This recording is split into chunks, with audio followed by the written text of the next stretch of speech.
കോതമംഗലത്തെ 23-കാരിയുടെ ആത്മഹത്യയിൽ കൂടുതൽ പേരെ പ്രതി ചേർക്കും. പ്രതിയായ രമേശിന്റെ മാതാപിതാക്കളെയും ചോദ്യം ചെയ്യും. രമേശിന് ക്രിമിനൽ പശ്ചാത്തലമുണ്ടെന്നാണ് പോലീസിന്റെ കണ്ടെത്തൽ.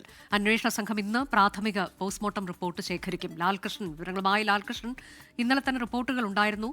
ഇതിൽ കുടുംബത്തിനും പങ്കുണ്ടോ എന്ന നിലയ്ക്ക് അന്വേഷണം പോകുമെന്ന്. അവർ ഒളിവിലായിരുന്നു. അവർ എവിടെയാണ് എന്നതിന്റെ വിവരങ്ങൾ ലഭിച്ചോ? മറ്റ് കൂടുതൽ ആരൊക്കെ പ്രതികളാകുമെന്നതിന്റെ സൂചനകളാണ് ഇപ്പോൾ വരുന്നത്. അനുഷ, ഈ കേസുമായി ബന്ധപ്പെട്ടുകൊണ്ട് നിലവിൽ ഈ പെൺകുട്ടി എഴുതിയ ആത്മഹത്യാക്കുറിപ്പിലുള്ള മുഴുവൻ ആളുകളും പ്രതിയാകും എന്ന സൂചനയാണ് പോലീസ് നൽകുന്നത്. ഈ കേസുമായി ബന്ധപ്പെട്ട ആ പട്ടികയിൽ ഉള്ള പ്രധാനപ്പെട്ട 2 പേര് എന്ന് പറയുന്നത് റമീസിൻ്റെ കുടുംബം തന്നെയാണ്, മാതാവും പിതാവും. ഇവർ ഇന്നലെ തന്നെ ഒളിവിൽ പോയതാണ്. എവിടെയാണ് എന്ന കാര്യത്തിൽ ഇപ്പോഴും കൃത്യമായ വിവരങ്ങൾ പോലീസിന് ലഭ്യമായിട്ടില്ല. അത് കിട്ടുന്ന മുറയ്ക്ക് ബാക്കി തുടർ നടപടികൾ എന്നുള്ളതാണ്. ഇതിന് പുറമെയാണ് പോസ്റ്റ്മോർട്ടം റിപ്പോർട്ടിൻ്റെ വിശദമായ വിവരങ്ങൾ ശേഖരിക്കുക എന്ന തീരുമാനത്തിലേക്ക് പോകുന്നത്. അതായത് പെൺകുട്ടിക്ക് മർദ്ദനമേറ്റത് അടക്കമുള്ള കാര്യങ്ങൾ ഇതിൽ നിന്ന് കൃത്യമായി അറിയാൻ കഴിയും. മാത്രമല്ല, വിവാഹ വാഗ്ദാനം നൽകി പീഡിപ്പിച്ചു എന്നൊരു കേസാണ് ഇതിനകത്ത് ഏറ്റവും പ്രധാനമായിട്ടും നിലവിൽ ഉൾപ്പെടുത്തിയിട്ടുള്ളത്.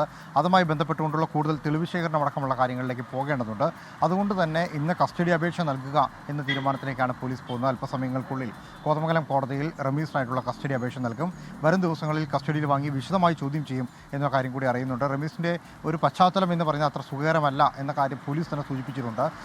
നിരവധി അടിപിടി കേസുകളും അതോടൊപ്പം തന്നെ അത്തരത്തിലുള്ള അസന്മാർഗ പ്രവർത്തനങ്ങളിലും ഏർപ്പെട്ടിട്ടുള്ള ഒരാളാണ് റമീസ് എന്നുള്ളതാണ് പോലീസിൻ്റെ അന്വേഷണത്തിൽ ബോധ്യപ്പെട്ടത്.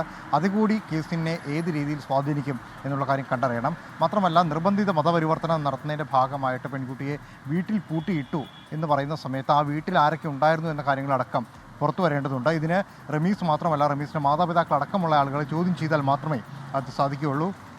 പെൺകുട്ടിയുടെ ആങ്ങളെ അടക്കമുള്ള ആളുകളുടെ മൊഴിയും ഇനിയും വിശദമായി ശേഖരിക്കാനുണ്ട് എന്നൊരു കാര്യം കൂടി പോലീസ് അറിയിച്ചിട്ടുണ്ട്. ശരി, കോതമംഗലത്തെ 23-കാരിയുടെ ആത്മഹത്യയിലാണ് കൂടുതൽ പേർ പ്രതികളാനുള്ള സാധ്യതയുണ്ട് എന്നത് ലാൽകൃഷ്ണൻ റിപ്പോർട്ട് ചെയ്തത്. ലോകത്തെവിടെയായാലും ഏത് സമയത്തും 24 വാർത്തകളും ഓഗ്മെന്റഡ് റിയാലിറ്റി പാക്കേജുകളും എക്സ്പ്ലെയിനറുകളും വിശദമായി കാണാൻ ഞങ്ങളുടെ യൂട്യൂബ് ചാനൽ നിങ്ങൾക്ക് സബ്സ്ക്രൈബ് ചെയ്യാം.